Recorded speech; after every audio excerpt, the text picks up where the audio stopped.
Good day everyone. இன்றைக்கி நம்ம பார்க்க போகிற சாப்டர் என்னென்னா unit and batch casting. Unit and batch casting ஈஸியான சாப்டர் தான், ஆனால் இந்த கொஷின் கொஞ்சம் ட்ரிக்கியாக இருந்தது. இந்த கொஷின் வந்து பார்த்திங்கன்னா எம்டிபிலையும் ஆர்டிபிலையும் ரிப்பீட்டடாக 2 தடவை வந்திருக்கு. ஸோ இந்த கொஷின் வந்து என்னென்னா, ஒரே பீவரேஜ், அதாவது கூல்ட்ரிங்க்ஸ் கம்பெனி 3 சைஸஸில் பீவரேஜ் வந்து மேனுஃபேக்சர் பண்ணுறாங்க. லார்ஜ், மீடியம், ஸ்மால்னு சொல்லிட்டு. ஸோ லார்ஜ் வந்து 3 லிட்டர் பாட்டில், மீடியம் வந்து 1.5 லிட்டர் பாட்டில், ஸ்மால் வந்து 600 மில்லி பாட்டில். இப்போது அந்த ப்ராடக்ட் வந்து பேட்சஸில் ப்ராசஸ் பண்ணுறாங்க. அப்படின்னா லார்ஜ் ஒரு பேட்ச்சு, மீடியம் ஒரு பேட்ச்சு, ஸ்மால் ஒரு பேட்சுன்னு சொல்லிட்டு பேட்சை ப்ராசஸ் பண்ணுறாங்க. அண்ட் 5000 லிட்டர்ஸ் தான் ஒரு பேட்சுக்கு வந்து மேக்ஸிமம் கெப்பாசிட்டின்னு சொல்கிறாங்க. அப்படின்னா ஒரு பேட்சுக்கு வந்து அவங்களால 5000 லிட்டர்ஸ் தான் வந்து ப்ரொடியூஸ் பண்ண முடியும் அப்படின்னு சொல்கிறாங்க. அண்ட் ஆல்சோ ஒரு பேட்சுக்கு வந்து அவங்களுக்கு 1 hour 45 minutes ப்ராசஸிங் டைம் ஆகுதுன்னு சொல்கிறாங்க.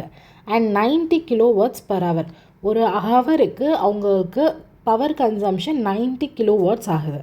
அண்ட் மிஷின் செட்டப் டைம் வந்து 15 minutes ஆகுது.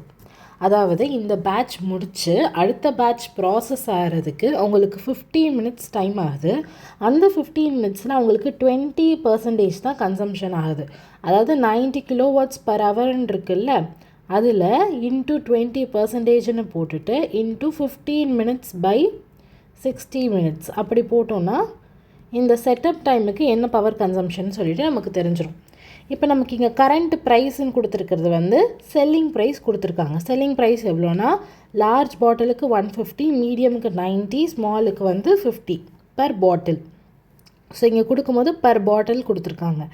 அண்ட் இதுக்கு தேவையான ரா மெட்டீரியல் வந்து 2 ரா மெட்டீரியல் தேவை. Raw material W, raw material C தேவை. ரா மெட்டீரியல் W வந்து 1 லிட்டர் பெவரேஜ் ப்ரொடியூஸ் பண்ணணுன்னா 1.4 லிட்டர் தேவை. அப்போது 1 லிட்டர் நம்மளுக்கு வந்து டோட்டல் டிமாண்ட் எவ்வளோன்னு பார்த்துட்டு, டோட்டல் லிட்டர்ஸ் எவ்வளோன்னு பார்த்துட்டு அதுக்கேற்ற மாதிரி ரா மெட்டீரியல் W எவ்வளோ தேவைப்படுதுன்னு பார்க்கணும். அதோட 1 லிட்டர் வந்து 0.5 rupees தான் வந்து இந்த ரா மெட்டீரியல் Wயோடைய ப்ரைஸ். அதே மாதிரி ரா மெட்டீரியல் C எவ்வளோன்னா 1 லிட்டர் ப்ரொடியூஸ் பண்ணுறதுக்கு 25 ml தான் தேவைப்படுது. அப்போ 25 ml நம்ம எப்படி எழுதலான்னா 0.025 லிட்டர்னு சொல்லி எழுதிக்கலாம். அப்போது 1 லிட்டர் ஆஃப் பெவரேஜ் ப்ரொடியூஸ் பண்ணுறதுக்கு 0.25 லிட்டர் தான் தேவைப்படுது. 20 direct workers are required and paid rupees 880 per 8 hour shift. அதாவது 8 ஹவர்ஸுக்கு 8 hours ஷிஃப்ட்டுக்கு வந்து ஒரு மேன் ஷிஃப்ட்டுன்னு சொல்லி எடுக்கிறாங்க. ஸோ நம்ம வந்து டோட்டல் ஹவர்ஸ் எவ்வளோ அப்படின்னு கால்குலேட் பண்ணுறதுக்காக இந்த டீட்டெயில்ஸ் கொடுத்துருக்காங்க. ஆனால் 20 workers வந்து இங்கே வேலை பார்க்குறாங்க. ஓகே, இங்கே வந்து பர் ஒர்க்கருக்கு 880 அப்படின்னு சொல்லி கொடுத்துருக்காங்க. பர் ஒர்க்கருக்கு 880 rupees ஃபார் 8 hours கொடுத்துருக்காங்க. And average packing cost per bottle, ஒரு பாட்டிலுமே பேக்கிங் காஸ்ட் வந்து 3 rupees ஆகுது. அண்ட் பர் கிலோவாட் வந்து 7 rupees. அப்போ டோட்டல் கிலோவாட் எவ்வளவோ அதுதான் வந்து நம்மளோட பவர் கன்சம்ஷன் காஸ்ட். அண்ட் ஒரு பேட்சுக்குமே வந்து வேரியபிள் காஸ்ட் 30,000 rupees ஆகுதுன்னு கொடுத்துட்டாங்க. அண்ட் ஃபிக்ஸட் காஸ்ட் என்னென்னா 4,90 lakh rupees fixed cost. Holding cost வந்து 1 rupee per bottle per annumனு சொல்லிட்டாங்க. இது EBQவில் இது பார்த்தோன்னே EBQக்காக கொடுத்துருக்காங்கன்னு தெரியுது. இப்போது ஆனுவல் டிமாண்ட் எவ்வளோன்னா, லார்ஜ் வந்து 3 lakh bottles, இதுங்க கொடுத்துருக்க மெஷர் வந்து பாட்டில்ஸில் கொடுத்துருக்காங்க.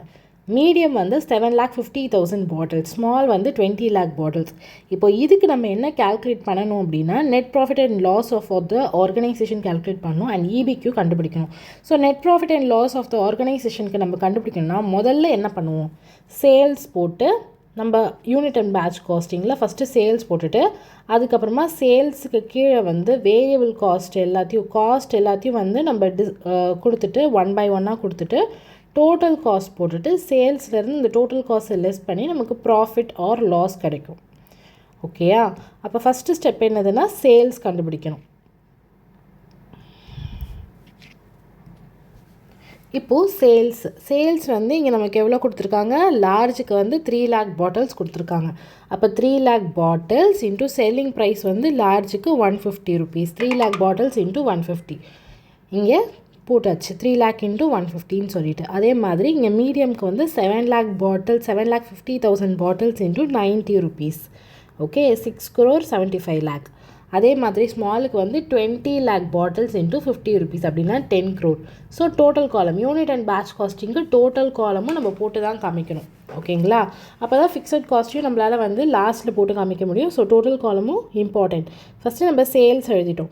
இப்போ நம்மளுக்கு என்னெல்லாம் காஸ்ட் இருக்குது அப்படின்னு பார்த்தீங்கன்னா நம்மளுக்கு டைரக்ட் மெட்டீரியல் இருக்குது, டைரக்ட் வேஜஸ் இருக்குது, பவர் கன்சம்ஷன் காஸ்ட் இருக்குது, அதுக்கப்புறமா சில வேரியபிள் காஸ்ட் இருக்குது, பேக்கிங் காஸ்ட்டு, வேரியபிள் காஸ்ட்டுன்னே நம்மளுக்கு தனியாக செப்பரேட்டாக 2 காஸ்ட் இருக்குது. இதுக்கப்புறம் லாஸ்ட்டாக தான் ஃபிக்ஸட் காஸ்ட் வருது. ஸோ நம்ம இங்கே இருக்கிற எல்லா காஸ்ட்டையும் direct material, direct wages, power cost, packing cost நம்ம இங்கே போட்டுடலாம். ஸோ இந்த 3 காஸ்ட்டுக்குமே வந்து ஒர்க்கிங் நோட் போட்டு இதோட டோட்டல் காஸ்ட் எவ்வளோன்னு சொல்லி கண்டுபிடிக்க போகிறோம். First raw material W. Okay, இங்கே ஃபஸ்ட்டு நமக்கு ரா மெட்டீரியல் W வந்து எதில் கொடுத்துருக்கு? லிட்டர்ஸில் கொடுத்துருக்கு. நம்மளுக்கு இங்கே டிமாண்ட் எவ்வளோவில் கொடுத்துருக்கு? பாட்டிலில் கொடுத்துருக்கு. ஸோ நம்மளுக்கு டோட்டல் லிட்டர்ஸ் தெரிஞ்சால் தான் ரா மெட்டீரியல் W எவ்வளோ தேவைன்னு தெரியும். ஸோ டோட்டல் டிமாண்ட் எவ்வளோ? 3 lakh bottles, 7,50,000 bottles, 2 lakh bottles வந்து டிமாண்ட், ஆனுவல் டிமாண்ட். இப்போ ஆனுவல் டிமாண்டுக்கு ஒரு பாட்டிலுக்கு லார்ஜ் வந்து எவ்வளோ இருக்குதுன்னு சொல்லியிருக்காங்க? ஒரு பாட்டிலுக்கு வந்து லார்ஜ் வந்து 3 liters, மீடியம் 1.5 liters, ஸ்மால் வந்து 600 milliliterன்னு கொடுத்துருக்காங்க. ஸோ நான் அதை இங்கே எழுதிக்கிட்டேன். இப்போது 300 பாட்டில்ஸ்க்கு இன்ட்டு 3 லிட்டர்ஸ்ன்னு போட்டோன்னா நம்மளுக்கு டோட்டல் லிட்டர்ஸ் எவ்வளோ? 9 lakh liters of beverage, 11,25,000 liters of beverage and 12 lakh liters of beverage. So இது எல்லாமே வந்து என்னென்னா ஒரே டைப் ஆஃப் பீவரேஜ் தான், பட் சைஸ் கெப்பாசிட்டி தான் வேறு. இப்போது raw material W required for 1 liter. 1 liter நம்மளுக்கு ப்ரொடியூஸ் பண்ணோம்னா 1.4 liter ரா மெட்டீரியல் W வேணும்னு கொடுத்துருக்காங்களா? அப்போது 9 lakh liters into 1.4 liter போட்டோன்னா 12,60,000 liter. 11,25,000 liter into 1.4 liter போட்டோன்னா 15,75,000 liter. அதே மாதிரி 12 lakh liter into 1.4 liter போட்டோன்னா நமக்கு 16,80,000 liter. இப்போது 0.5 rupees, 1 liter வந்து 0.5 rupees 50 paise அப்படின்னு சொல்லி கொடுத்தாங்கன்னா நமக்கு டோட்டல் காஸ்ட் எவ்வளோ? Raw material cost 6,30,000, 12,60,000 into 0.5, 15,75,000 into 0.5, 16,80,000 into 0.5 அப்படி மல்டிப்ளை பண்ணோன்னா நம்மளுக்கு ரா மெட்டீரியல் டபிள்யூடைய காஸ்ட் கிடச்சிருச்சு. ரா மெட்டீரியல் டபிள்யூவோட காஸ்ட்டை ஃபஸ்ட்டு நம்ம எடுத்து ரா மெட்டீரியல் டபிள்யூவில் எழுதிடலாம். ப்ராஃபிட் அண்ட் லாஸ் ஸ்டேட்மெண்ட்டில் 6,30,000, 7,87,500, 8,40,000 சொல்லிட்டு ரா மெட்டீரியல் டபிள்யூவோட காஸ்ட்டும் எழுதியாச்சு. நமக்கு 2 ரா மெட்டீரியல் இருக்குது. ரா மெட்டீரியல் சியோட காஸ்ட்டும் எழுதணும். ஓகே, ரா மெட்டீரியல் சி பார்த்தோன்னா நமக்கு வந்து பர் லிட்டர் நம்ம வந்து ப்ரொடியூஸ் பண்ணணுன்னா நமக்கு வந்து 0.025 லிட்டர், ஏன்னா 25 மில்லி தான் வந்து தேவைப்படுது மெட்டீரியல் சி வந்து. ஸோ அப்போ 9 lakh liters இன்ட்டு 0.025 பண்ணோன்னா டோட்டல் லிட்டர்ஸோடு நம்ம 0.25 பண்ணோன்னா இங்கே 22,500 liter, 28,125 liter, 30,000 liter கிடச்சிருச்சா? இப்போது 1 liter ஆஃப் மெட்டீரியல் சி வந்து 1000 rupees தான். அப்போது எவ்வளோ ப்ரைஸ் வருது அப்படின்னு பார்த்தோன்னா இங்கே இருக்கிற ரெக்வயர்டு லிட்டர்ஸோட இன்ட்டு 1000 அப்படி போட்டோன்னா நமக்கு வந்து ஆன்சர் கிடச்சிரும். இங்கே வந்து நமக்கு 2,25 lakh, 2,81,25,000, இங்கே 3 crore rupees இருக்குது. ஸோ ரா மெட்டீரியல் சியோட காஸ்ட்டையும் நம்ம அரைவ் பண்ணிட்டோம். இப்போ ரா மெட்டீரியல் சியோட காஸ்ட்டு நான் இங்கே எடுத்து எழுதுகிறேன். ஃபஸ்ட்டு நம்மள ப்ராஃபிட் அண்ட் லாஸோட ஸ்டேட்மெண்ட்டில் ரா மெட்டீரியல் டபிள்யூ எழுதியாச்சு, இப்போ ரா மெட்டீரியல் சியும் எழுதியாச்சு. இப்போ நம்ம என்ன கண்டுபிடிக்கணும்? டைரக்ட் வேஜஸ் தான் கண்டுபிடிக்கணும். ஸோ அதுக்கு நெக்ஸ்ட் ஸ்டெப் இது வந்து நெக்ஸ்ட் ஒர்க்கிங் நோட். ஓகே, நமக்கு வந்து நம்பர் ஆஃப் பேட்சஸ் ஃபஸ்ட்டு எவ்வளோன்னு தெரியணும். நம்பர் ஆஃப் பேட்சஸ் தெரிஞ்சால் தான் நம்மளால் இந்த டைம் கேல்குலேஷன் ஃபஸ்ட்டு பண்ண முடியும். ஃபஸ்ட்டு நம்பர் ஆஃப் பேட்சஸ் எவ்வளோன்னு பார்ப்போம். இப்போ நமக்கு ஆனுவல் டிமாண்ட் வந்து 3 lakh, 7,50,000, 20 lakhன்னு சொல்லி கொடுத்துட்டாங்க. ஒரு பேட்சுக்கு நம்மளால் 5,000 liters தான் வந்து மேனுஃபேக்சர் பண்ண முடியும். அப்போது நமக்கு வந்து ஒரு பாட்டிலுக்கு எவ்வளோ லிட்டர் ஆகுதுன்னா 3 liter ஆகுது. ஒரு பாட்டிலுக்கு இங்கே வந்து 3 liter, 1.5 liter, 0.6 liter ஆகுது. அப்போது 5,000 liter டிவைடட் பை 3 literன்னு போட்டோன்னா ஒரு பேட்சுக்கு நம்மளுக்கு வந்து எத்தனை பாட்டில்ஸ் வந்து ப்ரொடியூஸ் பண்ண முடியும், மேனுஃபேக்சர் பண்ண முடியும் அப்படின்றது தான் இங்கே கொடுத்துருக்கோம். அப்படின்னா நம்மளுக்கு டோட்டலாக இது வந்து எத்தனை பேட்சஸ் ஆகும் அப்படின்றது தான் இந்த கேல்குலேஷன். திரும்ப சொல்கிறேன், இப்போ நமக்கு ஒரு பேட்சுக்கு வந்து 5000 லிட்டர்ஸ் தான் ப்ரொடியூஸ் பண்ண முடியும். இப்போது நம்மளுக்கு வந்து டோட்டல் ஒரு பாட்டிலுக்கு எவ்வளோ லிட்டர்னால் 3 லிட்டர் ஆகுது. அப்போது 5000 லிட்டர் டிவைடட் பை 3 லிட்டர்னு போட்டோம்னா நமக்கு 1666.6 வரும். இந்த மாதிரி கேல்குலேஷன் வரும். அதாவது நம்மளால் 1666 பாட்டில் தான் ஒரு பேட்சுக்கு நம்மளால் ப்ரொடியூஸ் பண்ண முடியும். அப்போது 3 lakh டிவைடட் பை 1666 போட்டோம்னா அப்போ தான் நம்மளுக்கு 180 கிடைக்கும். என்னென்னா நம்மளால் 3 lakh பாட்டில்ஸ் டிவைடட் பை 1666 பாட்டில் போட்டோம்னா அப்போ தான் நமக்கு 180 பேட்சஸ் வந்து நம்ம பண்ணாதான், 180 பேட்சஸ் நம்ம ரிப்பீட்டடாக மேனுஃபேக்சர் பண்ணாதான் நம்மளால் ஆனுவல் டிமாண்ட் ஆஃப் 3 lakh பாட்டில்ஸை வந்து அச்சீவ் பண்ண. அதே மாதிரி இங்கே நமக்கு 5000 லிட்டர்ஸ் வந்து என்னென்னா நம்மளால் மேக்ஸிமம் கெப்பாசிட்டி, 5000 லிட்டர்ஸ் மேக்ஸிமம் கெப்பாசிட்டினா நம்மளால் மீடியமில் வந்து 1.5 லிட்டர் தான் ப்ரொடியூஸ் பண்ண முடியும். அப்போ இங்கே என்ன பண்ணியிருக்கோம், 5000 லிட்டர் டிவைடட் பை 1.5 லிட்டர் அப்படின்னு நம்ம போட்டோன்னா நமக்கு வந்து 3333 பாட்டில்ஸ் வந்து நம்மளால் ப்ரொடியூஸ் பண்ண முடியும், மீடியம் பாட்டில்ஸ். அப்போது நம்மளோட டோட்டல் டிமாண்ட் எவ்வளோ, 7,50,000 பாட்டில்ஸ். அப்போ நம்மளுக்கு நம்பர் ஆஃப் பேட்சஸ் என்ன அப்படின்னு நம்ம எப்படி கண்டுபிடிப்போம்னா 7,50,000 பாட்டில்ஸ் டிவைடட் பை 3333 பாட்டில்ஸ்ன்னு போட்டோன்னா நமக்கு வந்து 225 பேட்சஸ் கிடச்சிரும். சேம் ஹியர், சேமாக நம்ம வந்து ஸ்மாலுக்கும் நம்பர் ஆஃப் பேட்சஸ் கண்டுபிடிக்கிறோம். இப்போ நம்பர் ஆஃப் பேட்சஸ் கண்டுபிடிச்சதுக்கப்புறமா நம்பர் ஆஃப் லிட்டர்ஸ் நம்ம ஏற்கனவே கண்டுபிடிச்சது தான், நம்ம ரா மெட்டீரியலுக்கு கண்டுபிடிச்சது தான் நான் சும்மா எடுத்து எழுதியிருக்கேன் நம்பர் ஆஃப் லிட்டர்ஸ்ன்னு சொல்லிட்டு. ஓகேங்களா, இப்போ நம்மளுக்கு நம்பர் ஆஃப் பேட்சஸ் கிடச்சிருக்கு. இந்த நம்பர் ஆஃப் பேட்சஸ் வச்சு தான் நம்ம டைரக்ட் வேஜஸ்க்கு போக போகிறோம். ஃபஸ்ட்டு நம்ம நம்பர் ஆஃப் பேட்சஸ் எழுதிட்டோம். ஓகேங்களா, இப்போது பர் பேட்சுக்கு எவ்வளோ டைம் ஆகுது அப்படின்னு சொல்லி நம்மளுக்கு கொஷினில் கொடுத்துருக்காங்க. நம்மளுக்கு வந்து ப்ராசஸிங் டைம், ஒரு பேட்ச் ப்ராசஸ் ஆகிறதுக்கு 1 hour 45 minutes and setup time, அடுத்த பேட்ச் வந்து ப்ராசஸ் பண்ணுறதுக்கு 15 minutes கேப் தேவை. ஸோ ஓவராலாக நமக்கு ஒரு பேட்சுக்கு 2 hours தேவைப்படுது. ஸோ இங்கே டோட்டல் நம்பர் ஆஃப் பேட்சஸ் எவ்வளோ, லார்ஜ் பாட்டில்ஸாக இருந்ததுன்னா நமக்கு 180 பேட்சஸ் தேவைப்படுது, மீடியமாக இருந்தால் 225 பேட்சஸ், ஸ்மாலாக இருந்தால் 240 பேட்சஸ் தேவைப்படுது. இப்போது நம்பர் ஆஃப் பேட்சஸ் இன்டூ நான் ஹவர்ஸ் பர் பேட்ச் போட்டோன்னா நம்மளுக்கு டோட்டல் நம்பர் ஆஃப் ஹவர்ஸ் கிடச்சிரும். இப்போது 8 hours வந்து நம்மளுக்கு வந்து நான் ஒரு மேன் ஷிஃப்ட்டுக்கு வந்து 8 hours அப்படின்னா total number of man shift எவ்வளோன்னு கண்டுபிடிக்கணும். அதுக்கு இங்கே டோட்டல் நம்பர் ஆஃப் ஹவர்ஸோட டிவைடட் பை 8 hours போட்டோன்னா நமக்கு total number of man shift கிடைக்கும். So total number of man shift கிடைச்சதுக்கப்புறமா இன்டூ 20 ஒர்க்கர்ஸ் பண்ணணும். ஏன்னா நமக்கு வந்து ஒரு ஷிஃப்ட்டுக்கு வந்து 20 ஒர்க்கர் வந்து வேலை பார்க்குறாங்க, 20 ஒர்க்கர்ஸ் வந்து வேலை பார்க்குறாங்க. ஸோ நம்பர் ஆஃப் மேன் ஷிஃப்ட்டோட இன்டூ நம்ம 20 பண்ணோன்னா நம்மளுக்கு total number of man shift கிடச்சிரும். 900, 1140, 1200ன்னு சொல்லிட்டு. இப்போது ஒரு மேன் ஷிஃப்ட்டுக்கு நம்ம வந்து எவ்வளோ பே பண்ணுறோம், 880 rupees பே பண்ணுறோம். இப்போ 900 into 880 அப்படி நம்ம மல்டிப்ளை பண்ணோன்னா நம்மளோட டைரக்ட் வேஜஸோட காஸ்ட்டு கிடச்சிரும். ஓகே, ஸோ ஸ்டெப் 2ல் இருக்கிற 900 into 880 அப்படின்னு சொல்லி கண்டுபிடிச்சிருக்கோம். Okay, 7,92,000 same here. அதே மாதிரி அடுத்தது வந்து 1040, 1200.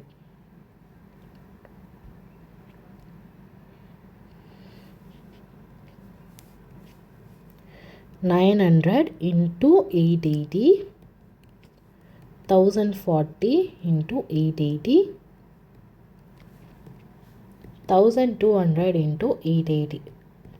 இப்படி தான் நமக்கு டைரக்ட் வேஜஸ் வந்து கிடைக்குது. 7,92,000, 10,03,200, 10,56,000ன்னு சொல்லிட்டு இப்போ நம்ம போட சைட் பை சைட் நம்ம இங்கே ஆட் பண்ணிகிட்டே வந்துடுவோம். இப்போ நமக்கு packing cost, number of bottles into 3 rupees வந்து பேக்கிங் காஸ்ட்.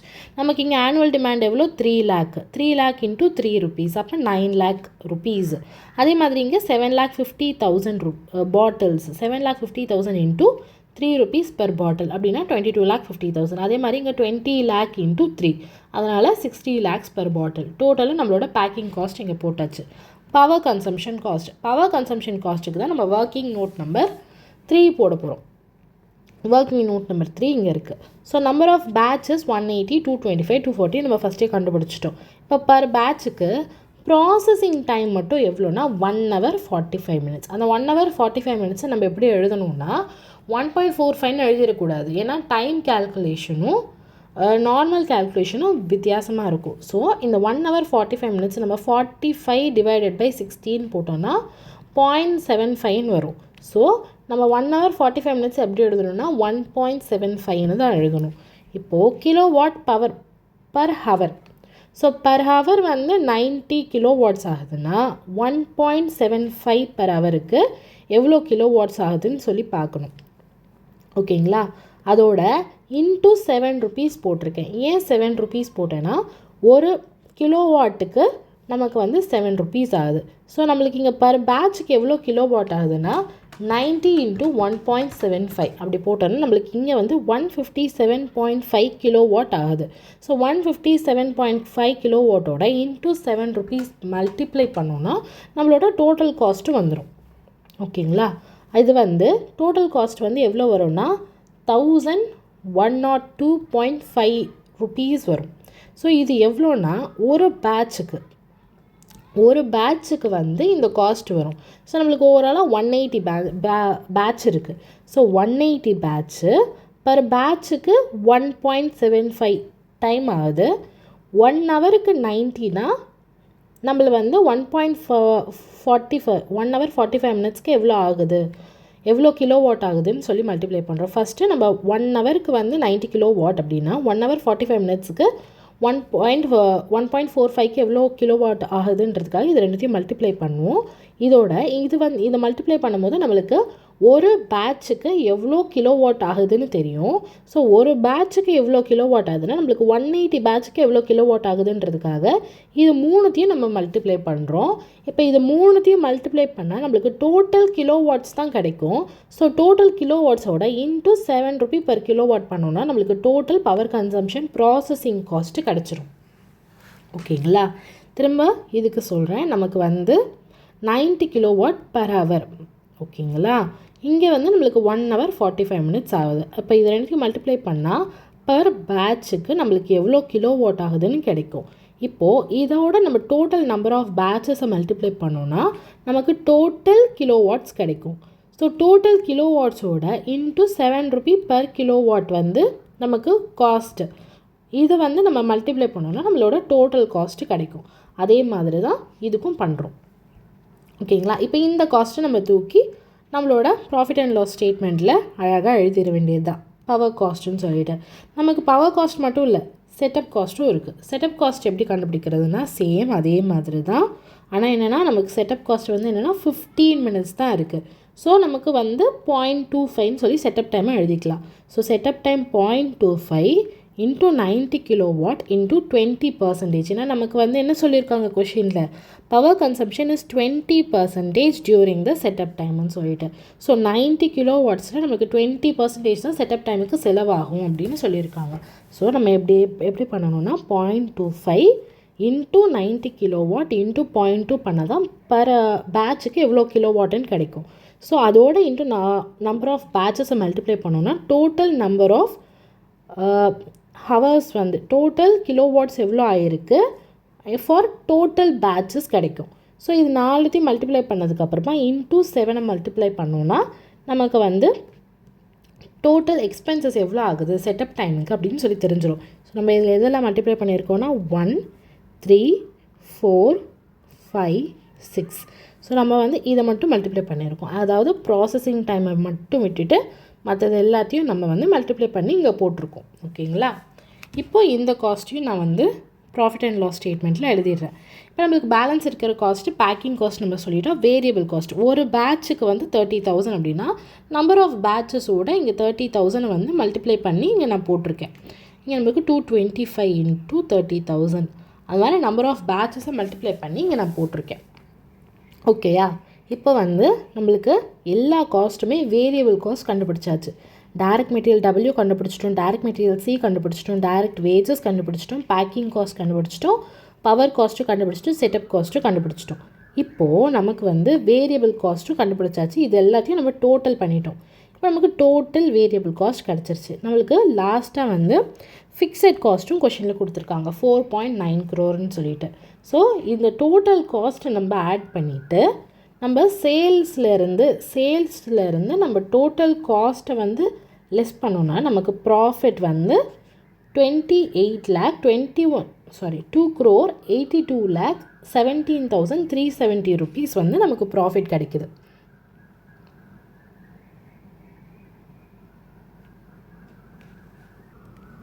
ஸோ நம்மளோட ஃபஸ்ட்டு பார்ட் ஆஃப் த ஆன்சரை நம்ம முடிச்சிட்டோம். இதோட செகண்ட் பார்ட் இருக்குது. செகண்ட் பார்ட்டில் என்னென்னா மூணுத்துக்குமே லார்ஜ் மீடியம் ஸ்மாலுக்கு EBQ கண்டுபிடிக்க சொல்லியிருக்காங்க. கொஷின்லேயே நம்மளுக்கு கொடுத்துட்டாங்க, ஆனுவல் டிமாண்டும் கொடுத்துட்டாங்க, ஹோல்டிங் காஸ்ட்டும் கொடுத்துட்டாங்க. ஸோ ஃபஸ்ட்டு கொடுத்தது அப்படியே எடுத்து எழுதிடுவோம். நம்மளுக்கு இதில் என்ன கண்டுபிடிக்கணும்? செட்டப் காஸ்ட் தான் எவ்வளோன்னு கண்டுபிடிக்கணும். ஸோ செட்டப் காஸ்ட் எப்படி கண்டுபிடிப்போம்னா நம்மளுக்கு வந்து ஒரு பேட்சுக்குமே வந்து வேரியபிள் காஸ்ட் 30,000ன்னு சொல்லி கொடுத்துட்டாங்க. ஸோ ஒரு பேட்சுக்குமே நமக்கு செட்டப் காஸ்ட் வந்து 30,000 இருக்குது. அதே மாதிரி மிஷின் செட்டப் டைமும் நமக்கு 15 minutes ஆகுது. ஓகேங்களா?